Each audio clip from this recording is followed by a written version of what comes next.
So they want me to find the intercepts of the parabola whose function is, and they give me a function. So I'm going to do the easy part first and do the y-intercept.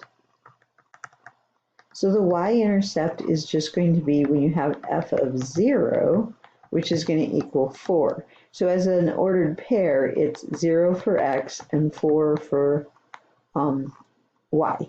And that's going to be the y-intercept. Okay, now to find the x-intercepts. So to find the x-intercepts, we take the function 3x squared plus 4x plus 4, and we set it equal to 0. But this time it's not going to factor, and it doesn't look like completing the square is going to be a great method to use. There'd be a lot of fraction work. So I'm going to go to the quadratic formula. So, x equals the opposite of b plus or minus the square root of b squared minus 4ac all over 2a. And then my a is 3, my b is 4, and my c is also 4. So we get x equals the opposite of b plus or minus b squared minus 4 times the a times the c all over 2 times a. And then that gives me negative 4 plus or minus the square root of 16 minus 48.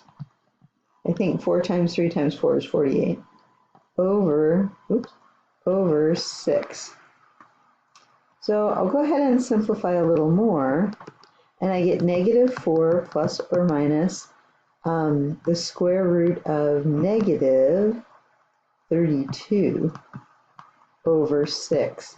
Now, because of this negative right here, I know that I'm going to have imaginary solutions in this equation.